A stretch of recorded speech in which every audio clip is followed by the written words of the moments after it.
let's talk about where this whole thing came from. Probably like the most common question that I hear is, what was the spark? What was the idea? And why? You know. And I think, and for those who don't know, I'm asking Trey this question because it's because of him. You know, he's got the answer for that. So tell me, Trey, where this came from. Well, well, so I've lived in Spartanburg area most of my life, and there have been a few times where I've moved away. And at the time that Aaron and I were talking about local takes and this idea, I was living somewhere else, working somewhere else, and was looking to move back home here to Spartanburg. And basically, you know, Aaron kind of convinced me to come back home and that I could do it, you know, have my own business and do stuff like that. But we wanted to work on a special project as well. And that's kind of how Local Takes was birthed.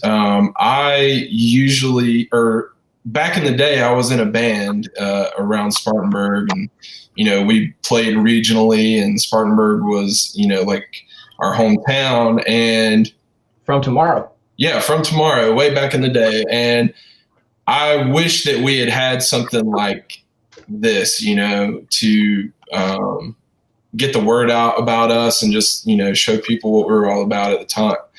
And, you know, I think living in Spartanburg or living anywhere, you know, sometimes you can just go through the motions and you'll see these cool things that are around, but you just never check it out. Like, how many times have you just rolled by some restaurant?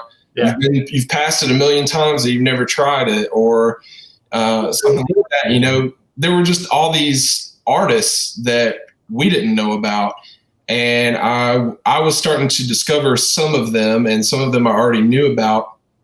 But, you know, as we started the process, we found out about all these artists that we should have known about, but we just didn't. And, you know, we wanted to share that with everybody and make sure everybody knew about these artists like we should have from the get-go. So that's a lot of what inspired Local Takes. And, man, meeting everybody and learning about them, I mean, yeah, really incredible experience. Our first film of the series is about Rod, the Mad Artist. Aaron, what do you want to talk about shooting with Rod? Yeah, the very first thing that we grabbed the cameras and went out to shoot was this. There was a gala downtown at the Chapman Cultural Center called the BEC Gala, and it was June, maybe that was. I think so. And so we knew he was gonna be doing a performance, because it was one of the really cool things about these 6 artists is that even though we ended up talking to a lot of visual artists, there's almost everybody, you know, paints or does some form of like physical visual media, but there's also like sort of different techniques involved in each one, so they're very, very different as well. And Rod in particular, like a lot of his painting, a big angle on his painting was this performance stuff. So we got to do this. We're like, that's what we want to shoot. I know that's going to be cool. And that, you know, and I want to circle back to what you were saying about, you know, you kind of ignore the things that are in your own backyard. And growing up here, like we both grew up in Spartanburg. I grew up in Spartanburg as well. I currently live, you know, 6 houses down from where my parents live, where I grew up. So real small town kind of vibe.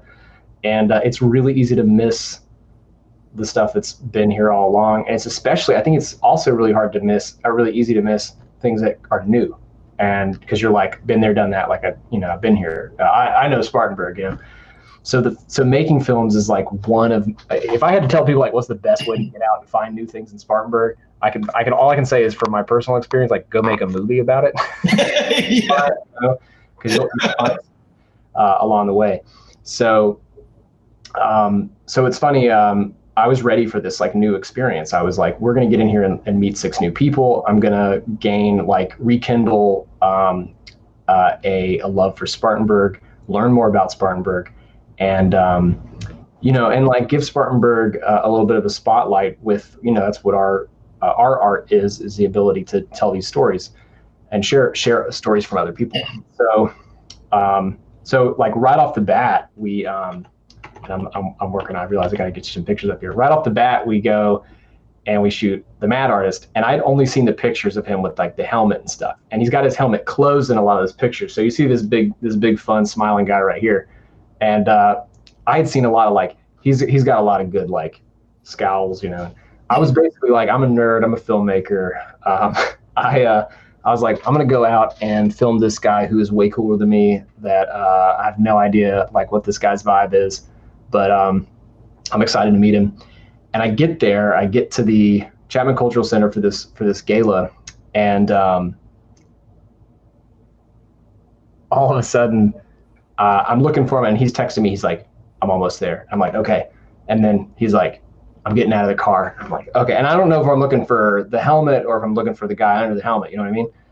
So I'm looking for both. And I'm kind of, the Chapman is set up where there's parking lots in both directions. So I'm just like doing my usual like journalism thing where I'm like ready to roll. I got 2 cameras running, and I'm just like ready.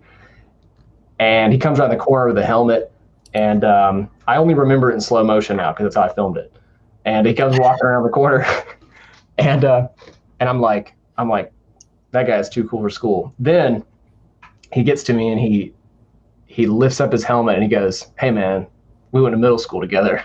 And I was like, it took me a second because I could only see this much of his face, but he lifted the helmet up, and I was like, small world. Like, we went to middle school together, we went to high school together. And it just like reinforced for me how much I had like wasn't paying attention to in my own town, I was like, oh my God. So I geeked out, and he was like, okay, man, like I gotta go back into MadDArtist mode, and like went in. But he's that friendly. He's like that friendly of a guy. And but for me, like that was a great way to start this project because it just set such a great tone, because that's kind of what it's all about, right? Like I haven't kept up with people that are still here. MadDArtist left Spartanburg and studied in some different places and lived in some different places before circling back to the upstate. But still, like, kind of we shared that hometown pride. That was cool. That same night, I went from the gala over to the Hub City Co-op, which is now the Spartanburg Artist Collective, and Addam Duncan was doing a performance as Volical, which is his synthesizer stuff, and he did a live synthesizer deal. I went from seeing Rod at the gala over to see Addam and his like lights and knobs and ethereal electronic music. Then went back to Chapman, and then went back to the co-op. Like that was what I did that night. Couldn't ask for a better first night. But you should tell us some stuff about Addam, because we know Addam through you. Yeah. So Addam, me and Addam have been friends for a long time. Probably, I don't know. I just turned 31, and Addam gave me my first tattoo when I think I was 19 years old. Yeah, he gave me my first tattoo. So yeah, I've known Addam for a long time, and since then we've just kind of become friends. And he was definitely one of the artists I had in mind, when we were coming up with the idea for Local Takes. I mean, not only is he an amazing tattoo artist, I mean, I think he's been tattooing, how long did he say in the documentary? Like 19 years? Or? Yeah, like 20, something like 20 years tattooing. Yeah, something like that. And but also I already knew this about him, but his musical ability is just phenomenal, and his artistic ability all the way around. I mean, we didn't even really get a chance to cover everything that Addam does in the documentary. He is an incredible sculptor. He's an incredible painter, incredible tattoo artist. incredible musician on several different levels. So if you watch the documentary, he talked a little bit about synthesis, which is just a mind-blowing concept. You know, you create these sounds through a synthesizer and you'll never hear it again. It's just a one-time thing. And that's something that makes the performances that much more special, is the people in that room are the only people that are ever going to hear what you just played. And it's an experience that, you know, you all share together. And, you know, learning more about that. He also does, like, I guess what you'd call traditional songs where, you know, you write it and then you can play it again on stage. Yeah, so it was awesome learning more about that. Also, how late were we at Addam's place that started filming him? We didn't even start at Addam's until like I think we rolled over to the tattoo shop to see him, and that was maybe 5 in the afternoon or something. And we shot there for like 4 or 5, because we shot before the tattoo shop closed, so we had to get some business hours. And then we went with him over to his house after that, and basically we continued. We set up an interview, and we shot the majority of his interview there during the evening, and then we were basically done. Like, there's a certain point when you're shooting, and you know that there's a certain point when you're shooting, and you know you have enough to put something together. You know, you're like, wow, like you have this little bell that goes off when you hear something that's really good, that you know you're going to latch onto, and where you're starting to hear the threads of the story come together. And ding, ding, like those had gone off a few times. And we were like, all right, well, it's like, you know, 3 a.m. So it's time for us to hit the hay, you know, we're old men. And then he was like, y'all hadn't even seen me paint yet. I hadn't shown you the rest of the house. And then he took us on another journey. And I mean, it's mind blowing, like how just like active he is with, he's constantly challenging himself to try a new medium or to learn how to do new techniques. And so we wandered all over the house. We ended up going home, I think, at like 5 in the morning, which something is like that. Yeah. It was pretty late. My bedtime. Yeah. I remember, I think Addam had walked out of the room, and I looked at you probably like this, cause I was so sleepy. I was like, yeah, I think we got enough, man. You're like, yeah. But we had not even begun to cover it. Like, he had so much more to say, and I'm glad that we powered through and got that second win, because that's when we got some really good stuff with him painting and sculpting.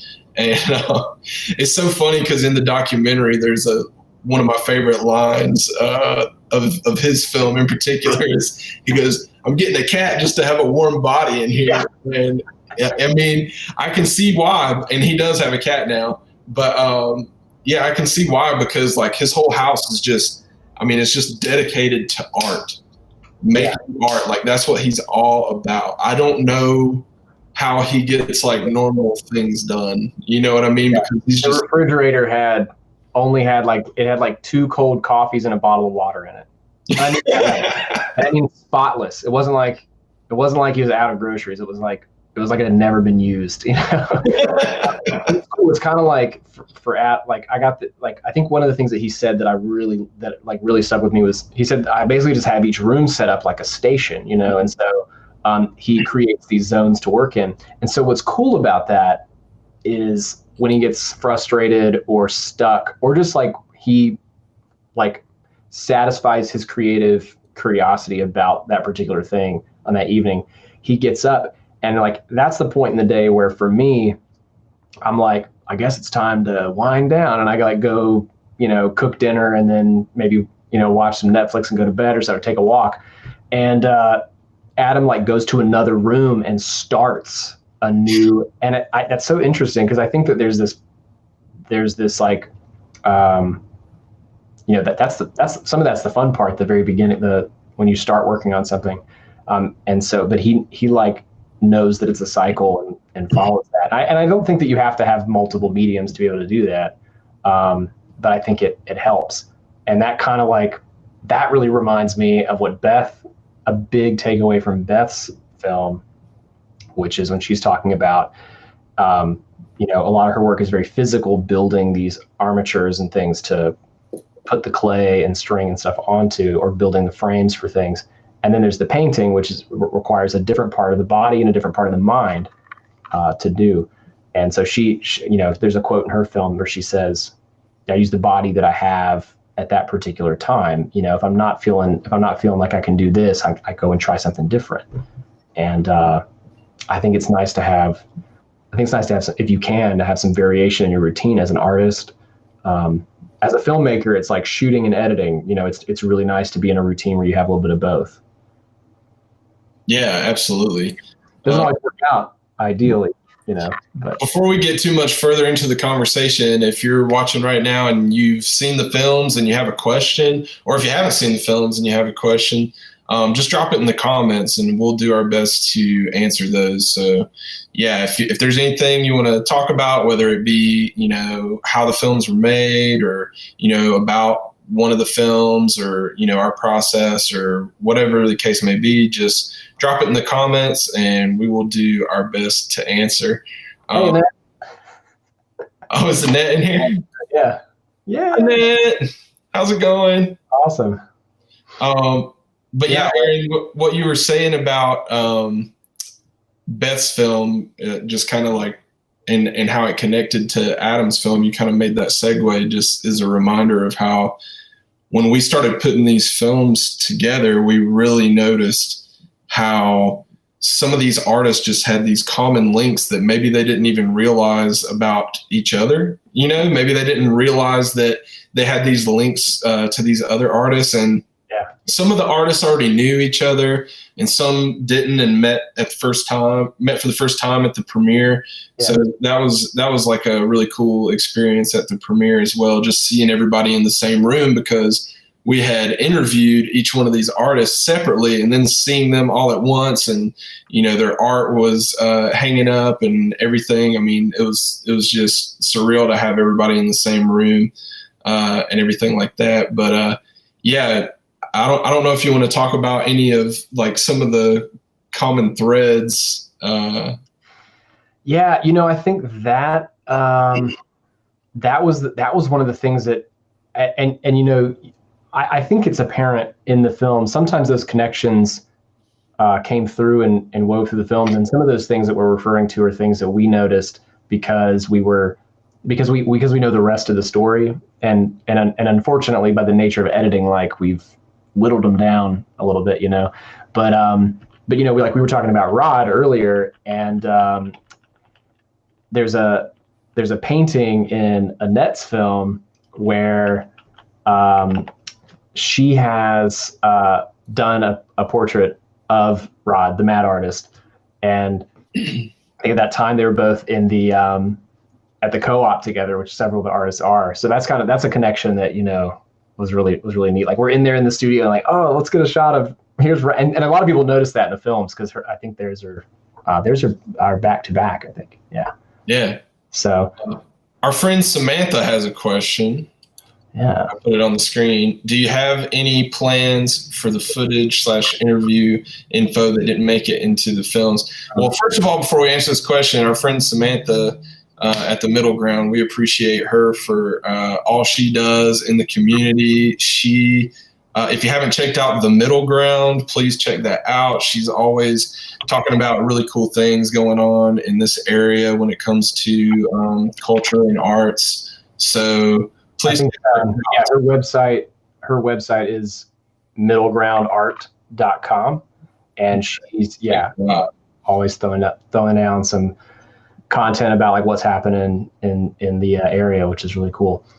But to get to your question, Samantha, Aaron and I have toyed around with this idea, like maybe one day we could post some snippets, or maybe one day that will be available in some type of way. We don't know for sure and don't want to promise that. I mean, there could be entire movies made off of what we left on the cutting room floor when we did our editing. I mean, the stories of these artists are so incredibly complex, and we had to condense that down into pretty much like 5 or 6 minutes a piece, which was really hard to do. I mean, we made some really tough decisions. We cut out some stuff, cut some things out of the films that were really great, just because the artists provided such great interviews and really did a great job telling their story. Yeah.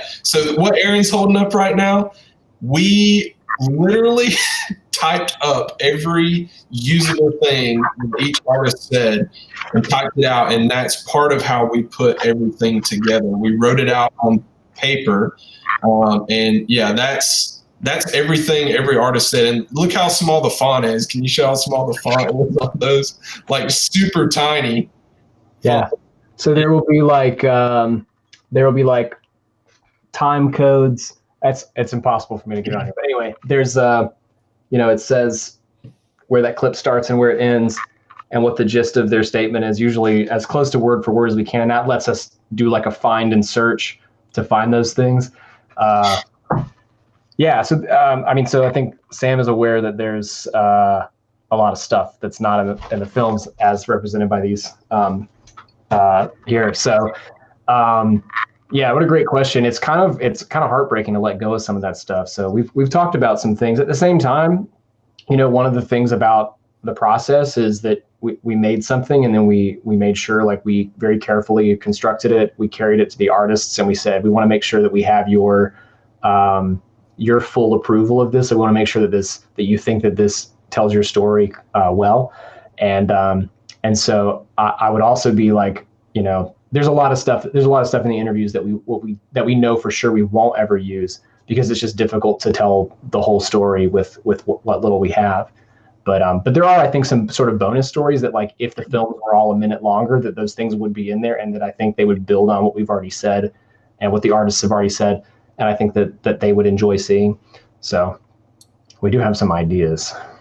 Yeah, we'll see. You'll just have to stay tuned. Follow us on Instagram at Local Takes and Facebook at Local Takes. These could have easily been, each film could have easily been its own half-hour thing, But part of the challenge, I think, we didn't really set this up as an explicit challenge, but the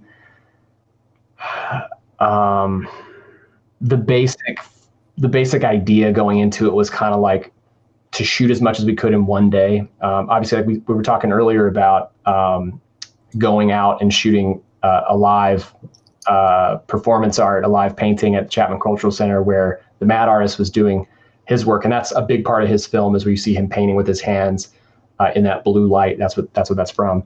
But most of the other films, we shot about everything in a day. I think we had, like, maybe in that case and in several others, 1 or 2 extra little scouting missions where we went out and got extra footage. But in some cases for things we ended up not using, but we wanted to make sure we had just in case, So in some ways, if you want, we got, like, I think everything that we needed to do a big movie in one sitting, but you would have to go get additional B-roll, additional footage. When you hear the artist talking and you see footage on top of their work, we call that B-roll. That stuff, I think we'd have to have a lot more of it. And,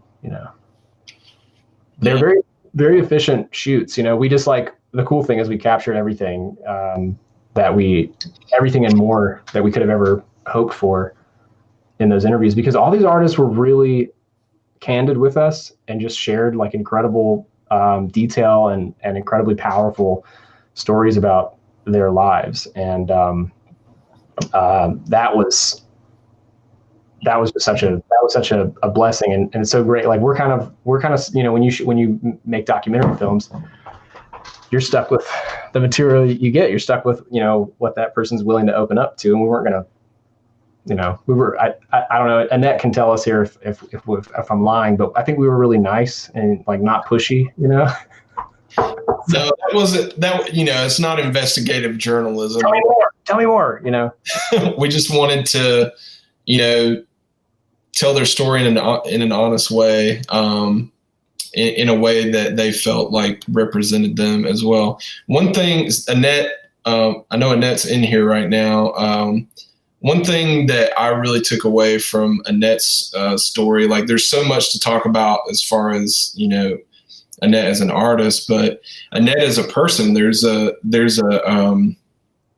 part in her film where she's talking about how she was at a job that, you know, she wasn't like 100% happy where she was at, and she made a change in her life. And I mean, how many of us have felt like that, where we've just felt stuck? And maybe some of us are still in that position. We need that encouragement. And I know that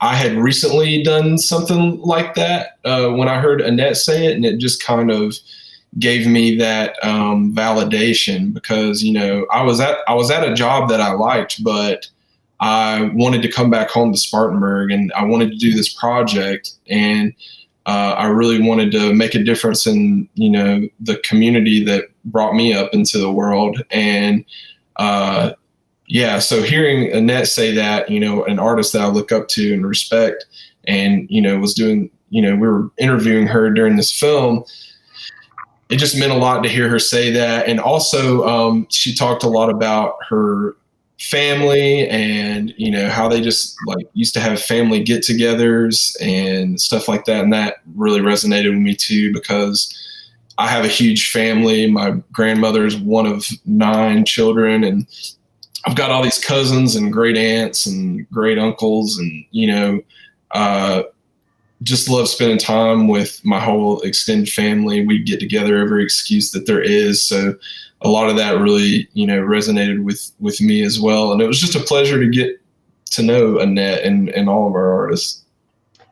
For like, I'm like, much like Trey, you know, we both made transitions out of taking a risk and leaving, voluntarily leaving jobs. And to be able to tell that story, to be able to share that, because it's a powerful experience. It's a I think Annette tells it really well in her film, and she's, you know, she's like, it wasn't worth it. It wasn't worth, you know, what it does to you physically, or it wasn't worth the salary or whatever. And in those particular cases, when people are stuck, I think they need to hear that story. And there's different reasons for the challenge, you know, for different people. And I just like, it's such a privilege to be able to tell somebody else's story when you're 100% behind. Like, even if we weren't making films and we had just had the chance for some reason to sit down and spend 3 hours having a conversation with Annette and with each of these other artists, like that alone would have been worth all of the time invested, like, for us, you know. Thanks, Annette. You know, like, the fact that we get a film out of it means we get to share that with somebody else. But something I've been telling people recently too is, like, we talk about storytelling as filmmakers, and artists largely are many of them consider themselves storytellers. But it's really like, first you're a story listener, and then we kind of listen, and then that person's telling a story. If no one's listening, you can't tell a story, you know. So it starts with the filmmaker listens first, and then kind of dissects that and distills that, and then retells that story, and then other people listen, and then they retell that story, you know. So yeah. Well, we want to thank everybody that's joining right now, and we would love to answer your questions. Yeah, even Rod and Annette, even if y'all have questions, we'd love to answer. I'm sure you probably do have some questions. Yeah. But yeah, we'd love to answer your questions. But yeah, we're just kind of talking a little bit about, you know, our everything that went on while we were filming. And one thing that really got me was, you know, we had seen all these artists. I'd seen Addam's work in person before, but I don't think I'd seen anybody else's. And one thing is just, you know, it's one thing to look at somebody's art on Instagram, and it's another thing to look at somebody's art in person. And Annette's saying, how come I'm not famous yet? You're famous to us. I mean, you got a documentary. That's the best we can do. But yeah, if some more famous filmmakers had made it, maybe. But, we think all these people are famous. We made movies about them to make us look good. Yeah. But yeah, seeing, for example, Annette's work on Instagram and then seeing it in live in person, huge on the wall. I mean, that's a big difference. And not that it doesn't look great on Instagram, it does, but especially when you're talking about large work, like Annette has some canvases hanging up that were like the size of the wall. I mean, or in the case like with Rod, with TheMadddArtist, watching him physically create something. Not every artist is like, does their work as a performance, and so that's not always. You don't always get that option at all. But you can't, like, I think something like to take what Trey is saying and really give you some ideas. You can watch TheMadddArtist create. You can look at Annette's work in person. You can look at the work from all these artists in person by checking out. I mean, if you're following them on social media, listen when they come out and say where they're going to be doing work or where they're going to be hanging work. And if possible, if there's works for sale that, that really speak to you, like I have a lot of original art in my house because I'm very grateful to have like family members who do art. But now that I'm a working adult, I've been able to also purchase works from artists that I love, and it's such a wonderful privilege to have work from an artist that hanging up in your home, where you walk by it every single day. It really is different from looking at it on Instagram. Yeah, for sure. And probably even if it's some massive work that you couldn't possibly hang in your home due to size alone, go check it out. A lot of these artists do open studio time. I mean, obviously a lot of that right now is temporarily obstructed, like during the pandemic. But Art Walk in Spartanburg, if you're in town, and if you don't live in town, like come into town, make sure you come in early enough in the week to catch an Art Walk. Third Thursday, is that right? Every month. Mm-hmm. Art Walk is a self-guided tour where you get to go check out artist studios, and that's a great opportunity to talk to them about their work. It's also a great opportunity to purchase work. And if you are an artist, maybe it's a great opportunity to make a connection or to learn something. I think there's a lot of support in that way, which is really neat between artists in this town. So, and one person's work who I had seen online and just couldn't believe it when I got there was Beth's, because there is no way to capture her art in a photo. It's just so multi-dimensional, and yeah, I mean, there's just no way you can catch all the detail in a photo. And we tried our best, as far as what we filmed. For Beth's work, we had to shoot a lot of close-ups. Like we'd have to show something close and then show it far away because one of her works might be, I don't know, like what's 5 feet tall or something like that. And then you get far away to get, the whole scope of the whole thing, because when you look at the big picture, it tells a story. And then you get close on the tiniest little detail, and that tells a story. And I mean, it was just incredible to see her work. And it was incredible to look at her work through a lens as well, because you can get even tighter and see things that maybe the naked eye couldn't see as good as the lens can. Macro lens out. Yeah. And the detail is just incredible. And yeah, it blew my mind seeing her work in person, just because, like I said, you could tell it was awesome in a photo, but you have not really experienced Beth's work until you've seen it in person, for sure. trying to pull up a picture right now. I just wanted to make sure we mentioned Brian Auburn Smith. A lot of the behind the scenes photos that we're showing tonight are some of his work. He was, as we mentioned earlier, he was with us almost for every shoot. He didn't quite stay up till 5 a.m. with Addam with us, but he was there at every shoot to get behind the scenes pictures. And so this is a detail picture here that he got of Beth's work, and this is not even one of the most complex works that she shared with us that day. So there's Beth, who we're talking about right now.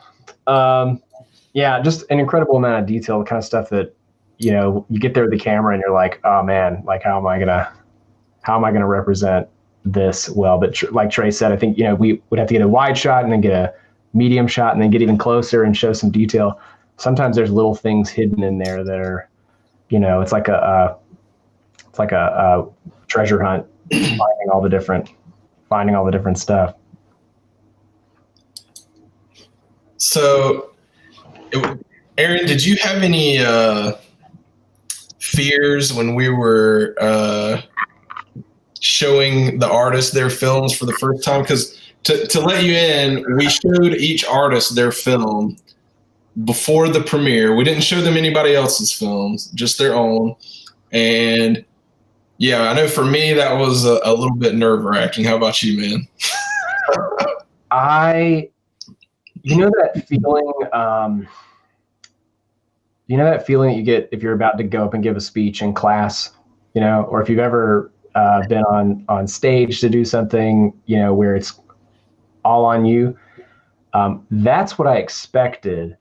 And I had a little bit of that like butterflies thing, but at the same time, it was like, I just kind of like shrunk back and let the films do the work. And I was, it's interesting because I felt like we knew we had like really poured over these things multiple times. So I wasn't worried about like, oh man, they're going to think it sucks, but my biggest fear was that there were things in there that resonated so much with me, and that I know that they resonate with you too, because we had talked about them, and there were things in there where we were like, this is an incredible story, like this is so powerful.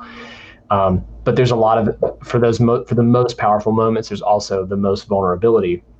And of course they were there, sharing those stories with us consensually from the beginning, but like it's different seeing it later, and it had been many months since we'd had those conversations. So my biggest fear was that they would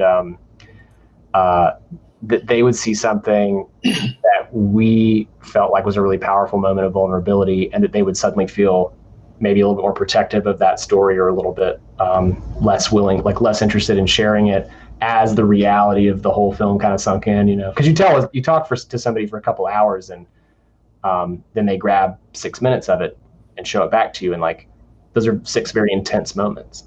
Yeah, for sure. Because I wanted to share those things that we had picked, like that we had selected out of there to use, like those were the things that were most powerful to us. Yeah. So we were very like, you're really not supposed to fall in love with this stuff before the final curtain, but right. We would have been devastated. Yeah. I think we would have changed things, if it had been like, hey, I'm not comfortable with that, sharing that story anymore. But luckily no artists wanted to change anything, and that meant the world to us, because that means we did it right on the first try. But you know what my biggest fear was, getting cut out, right? I think I told you. Andrew Blanchard, I was worried. The ending, I don't want to ruin it for anybody, but the ending of Andrew Blanchard's film is like so hilarious, and he uses a little bit of profanity, and I was afraid that he wasn't gonna want it to be in there. But it was so funny and like awesome, because Andrew is, all these artists are complex, and you can't describe them in just one word, but Andrew's very like a chill dude, but also and intellectual at the same time. Yeah.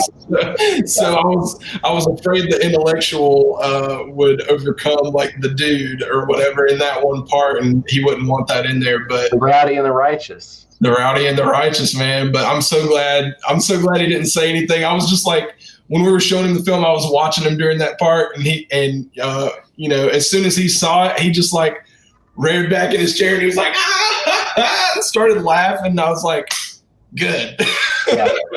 So Andrew, I don't know if you're watching this, man, or watching this later, but yeah, I was really worried about that, but I'm glad it's all good. Yeah. Cause like what, you know, one minute we're just kind of like, you know, we're just chatting. And then the next minute, you know, the cameras start rolling, the lights are on, and Andrews pulls it together, and he's like, let me tell you about my work. And you're like, I know this guy's rowdier than this, you know? So we had to like get a little bit of it in, but it's a nice, to me, what I love about that one is that I feel like he gets to present in that film. I feel like he puts forward the story that he wants people to understand about the work and about how it comes together, and about how physical it is, and then at the end you just get that little glimpse of like off camera Exactly. Rowdiness, because he talks about that rowdiness, but it's one thing to intellectualize it and talk about the rowdiness, and it's another thing to like be hanging from the rafters, you know. Yeah. And that was difficult to show in the edit, because I feel like he's got these two sides to him, and you know, they go together. It's not like he's two different people, but he's just got, you know, multiple sides to him, and we wanted to convey both of those. You know, he's like a super chill dude to hang out with, but he's also just incredibly smart, and he's a professor, and he's got that side of him as well. So that academic restraint that I think Trey and I are also familiar with. Having spent a lot of time in universities, you know.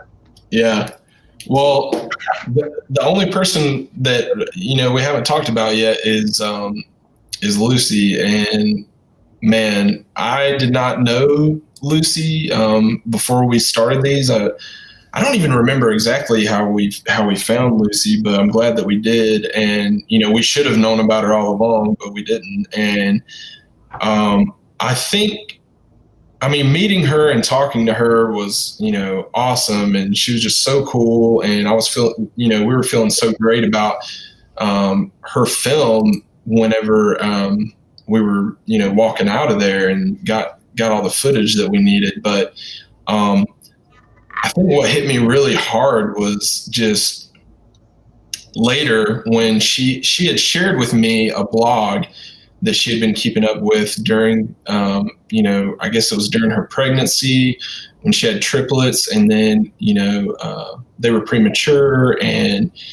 just some of the photos. There was this one photo, we used it in the film, and it was just hands holding, you know, one of her kids, and it's like one of the most beautiful photos I've ever seen. And, you know, Lucy was like so chill. I mean, she was super real as well, but she was just like so chill when we were talking to her. And, you know, it's just a reminder. You meet somebody and you have first impressions, and you think you know a good bit of what they're about, but you just have no idea what they've been through. And you know, we've all been through stuff, but I mean, it was just so real, like seeing it. And she didn't even send me the individual photos. She just kind of was like, here's a blog. I haven't looked at it in forever. Like, yeah, well, she was like, I can't go back through this. No. Yeah. It's too real for me. And so you guys go through it. And basically she had kept a blog, and like, because it was private, because it was like family stuff, and because she wanted to provide a lot of information.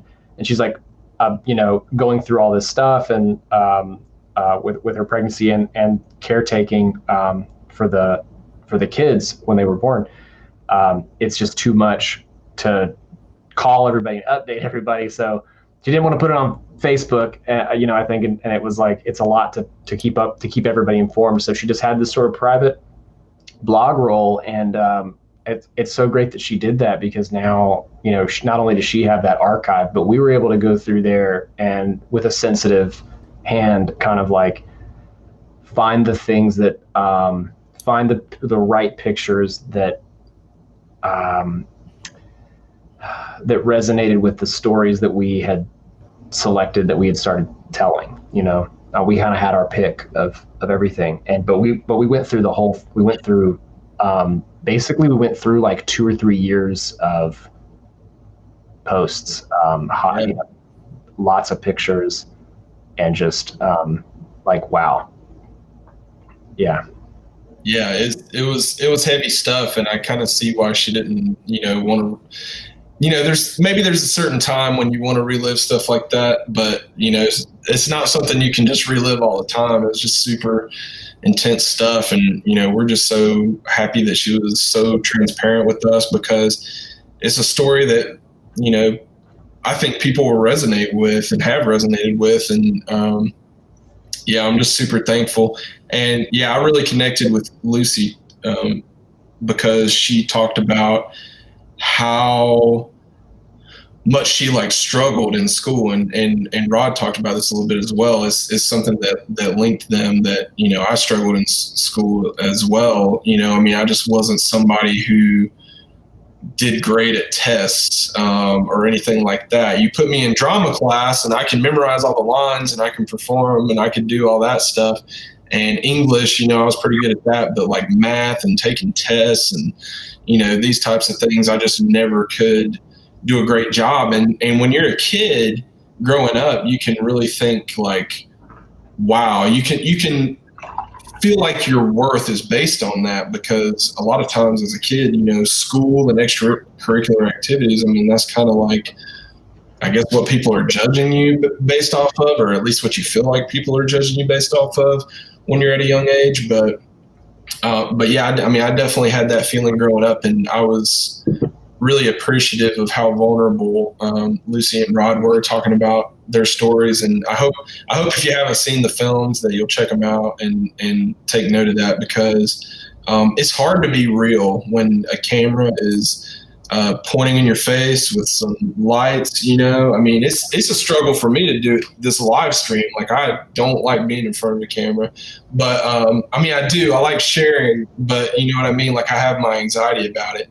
But yeah, I mean, it was just amazing that they were so honest with us. And I don't think the films for anybody would have been as good as they were without everybody's honesty, all 6 of the artists, and just how real they were, how vulnerable they were, how honest they were. And, you know, as filmmakers, we couldn't ask for anything better. And we're so thankful that the stories were real. And we think they're going to resonate with people so much more because of that.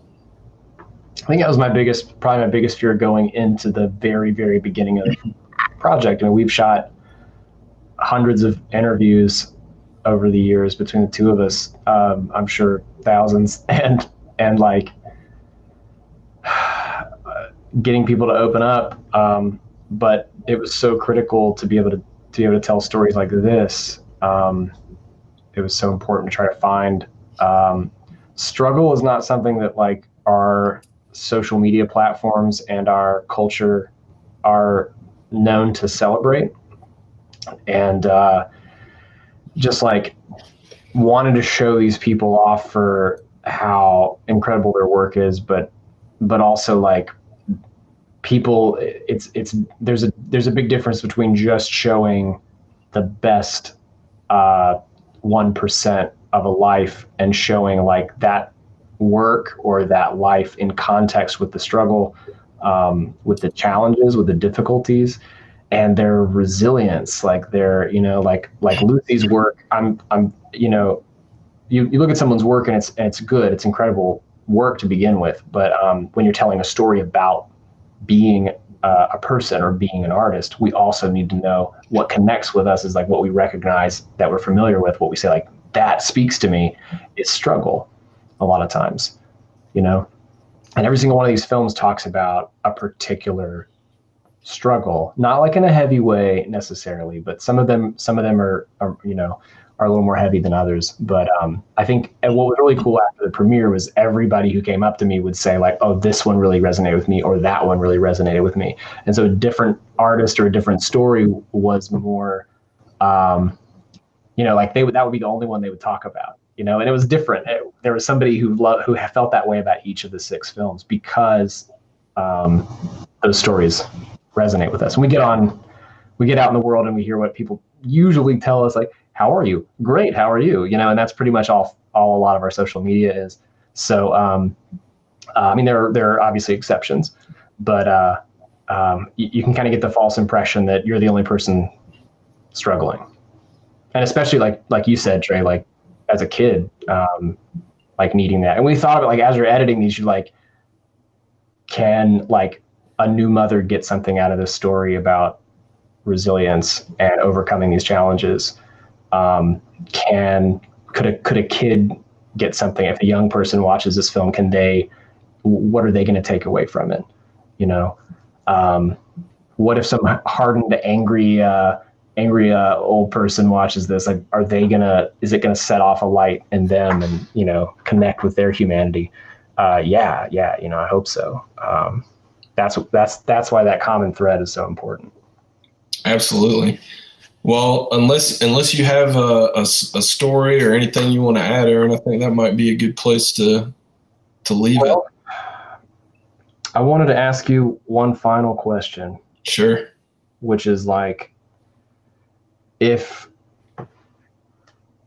this is a 2-part question. One, which is, what was your favorite part about the entire experience of putting these films together? And not necessarily counter to that, maybe a part of that. Is there something that you would do? Is there something that you would change, something you would do differently if you were doing it again? That's a good question. Well, I'll answer your second question first. No, I don't think I would do anything differently. Not because I think we're perfect filmmakers or anything like that. You know what I mean? But that's part of it. And some of the artists kind of talked about that. How at some point it's got to be done, and you put it out there, and you're always going to be your own worst critic. A lot of the times, and are there things that are there little things that I see about the films that I'm like, as a filmmaker, yeah, of course, like that's just kind of like how our brains work, I think. But at the same time, like this, I'm just so proud of these films. I'm so happy that they're just like a part of something bigger, and I feel like we made so many friends through these films, like I said, I was already friends with Addam, but pretty much everybody else I was meeting for the first time. And, I have a connection with these people now that, I have a friendship with these people now. And, I just learned so much. There's so much to learn from each artist. So no, I wouldn't do anything different. As far as my favorite part, I think that we might share this sentiment, but that was showing the artists their films. Yeah. Close second would be the premiere and showing it to everybody. Yeah. But the reason that I say showing the artists their films is because you don't have that moment of getting to share it with everybody. Or you have the moment, but maybe you don't feel good about it if the artists aren't behind the films. And the artists trusted us with these films. Why? I don't know, because most of them didn't even know us. But we're super glad that they did. And like I said with Andrew, like he was watching his film for the first time. He's just like sitting there like this, and he'd see a part that he liked or he thought was funny, and he'd be like, "Woo, yeah!" And I mean, dude, that just put the biggest smile on my face. And with some people, it was more of an emotional experience. I think one of the artists said, I didn't even really understand myself until I saw this film. Yeah. And that blew my mind. And that alone, like that one thing made all this work and all this effort and all this time worth it to me, because somebody that I had made, you know, a new connection with and a new friendship with said this to me. And that was, yeah, it was a super emotional moment for me. And it was emotional in some way or another with every artist that we showed the films to. I think for some of them, maybe it was even like validation, because I know it's got to be hard to be an artist. I mean, it's sort of similar to what we do as filmmakers. You know, you're just putting your work out there. You're just grinding. You're staying true to yourself, but hoping that other people like it too. And you got to be vulnerable, and you got to work hard. And if it's going to be worth putting out, you got to spend a lot of time on it. You got to spend a lot of time adjusting your craft, and you got to spend a lot of time actually making this particular film itself. Aaron showed you earlier, there's a thick stack of every usable thing that the artist said, and we went through that so meticulously because we did not want to mess these stories up. It felt like a huge weight on our shoulders. It felt like a huge responsibility that artists of this caliber were trusting us with their stories. And, you know, we didn't want to break that trust. And we also didn't want to let ourselves down. I didn't want to let Aaron down. I'm sure he didn't want to let me down, because we had a lot, you know, invested in this time-wise and emotion-wise and, you know, everything like that. Same time, man, you know, you can rush through a process and just like, you can just skim the surface. You know, one of the things that I like about this medium is that it gives us the opportunity to have a 3-hour conversation, spend an afternoon with somebody, and then spend months editing it. And there's a lot of push for faster turnaround, rapid stuff. And I think, like, you know, for a lot of our work, we have to do that for commercial work. And the great thing about independent film, and the thing that makes independent storytelling like this powerful, is, and it's a choice, is to take the time to craft the difficult story. And, you know, it's kind of, I think with each edit, we would dive in and start working on that artist's work. And it was like, here are the meaty bits, and here are the kind of like fun statements. And you can easily put together a little sizzle reel of fluff. You can put a fluff piece together really easily. But again, like, I just wanted to like tell the difficult stories, and as well, and to let other artists know that it's difficult, and that it's like, as Addam says, a productive artist spends hours and hours and hours alone. And of course, we're sitting here in this dark room, hunched over the keyboard, putting it together, experiencing that together. Thankfully, like Trey and I at least have that partnership. But and a lot of artists do. But yeah, like, you want that validation, and you need to hear that human story. And it's, again, like we spoke about at the beginning, it's not just about art. It's about people. So, you know, I think everybody can learn something from that. You know, so yes, we didn't want to let ourselves down. We didn't want to let the artist down. But it's also, it's an opportunity. We didn't have to do it the hard way, but we were like, well, why not? Like, you know, yeah. Why otherwise? Why do this? This particular one. So hopefully the results are show that work. There as filmmakers, there's this extra layer to it. It's art this is our art as well. It's what we provide the world with.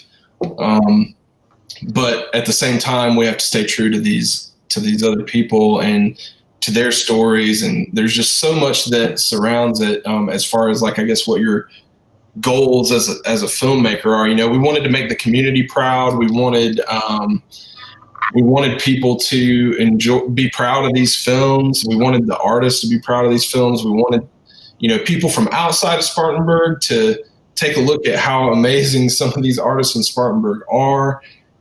We had so many goals with this, and, you know, I think that we've accomplished a lot of them, and I hope that these films can provide some people with some of that human connection right now, because I know it's been tough for a lot of people, especially with everything that's going on in the world. Aaron and I went from filmmaking, shooting on location, and that room that he's sitting in right now, I mean, hours and hours and hours and hours and hours for, months spent together. And, now we haven't seen each other. I haven't seen Aaron in person since March. Yeah. Or maybe even earlier. And I mean, it's a tough thing that we're all dealing with right now, but we hope that these films can kind of bring that sense of community. And we hope you reach out to the artists, because they're incredible. Like, go follow them on Instagram, go follow, like them on Facebook, and send them a message, and, tell them what you thought about their stories in the film. We want to know too, but let them know how, if you were inspired by them, because as artists, they might need that encouragement right now too, because I'm sure they're navigating this difficult time, in their own way. So producing work, having a way that you normally produce work and that you normally share work, and then having to flip that upside down and try something different. It's kind of, I think a lot of the artists we talked about how social media or digital mediums were like part of the way that they connect with their audience and share their work. Maybe even part of the way they create their work or collaborate with other artists. And now it's kind of like, that's all that we've got. So it's difficult, So, but we're doing things like this, sharing these films. We can't host a large screening, but we still want that energy. We still want to form connections with people in the community. So like, we love hearing from you. But like, second what Trey said, like, if you do one thing after watching these films, or one thing tonight after this session, like, look up your favorite artists from the films. All 6 of them, if you got a few minutes, but look up your favorite at least, and hop on and tell them exactly what it was about their work or their story that resonated with you. Not just, you're awesome, great work, which is also always nice, but hop on there and say, like, when you shared this story, like, that helped me because this is why, I think that means a lot as a creator, the work that they put out there, and then to tell their story. Not a lot of artists want to tell their personal story behind the scenes and let their work speak, and then have, kind of like stay on the sidelines from that. And these artists opened up and told us about what it's like, Yeah, which we're really grateful for. Absolutely. Well, I think that about does it. Before we wrap up, want to recognize some of our partners. Chapman Cultural Center, we appreciate them partnering up with us to get the word out about renting these films. If you haven't seen the films yet, or if you want to watch them, if you were at the premiere and you want to watch them again, they'll be available until August 23rd. So make sure you rent those before then.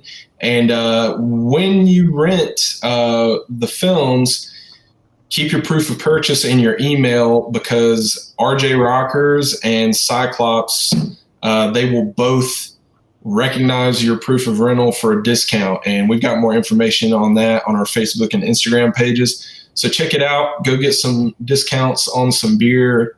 Watch these films. And like we said, reach out to us. Let us know what you thought. Reach out to the artists and let them know what you thought. And if you're like me, and you're just drinking RJ Rockers beers at home, I got my glass to rip, or you're drinking Cyclops beers at home. I don't have a Cyclops pint glass yet, so Jim, it's your fault. Jim, we need pint glasses, man. We'll be in soon. Yeah. Go do a growler fill. A lot of times I get in the mindset where I'm like, I can't get a beer to go, but this is a great time to go get a growler fill or a to-go order for the food orders that some of these places fulfill. If you're not comfortable going into their staying around and hanging out in their spaces right now, grab a growler, come home, watch Local Takes again. Then you'll feel nice and warm and fuzzy, and you'll want to come on and share all those comments with how much you love the artist, right? Yeah, the more Cyclops and RJ Rockers you drink, the better the films get. That's what I heard. So absolutely true. We experienced that the night of the premiere, as they were our partners there as well. But I see Melissa in the comments. Thanks for coming out, and thanks again for all the support from Chapman Cultural Center, just like helping us to get the word spread around.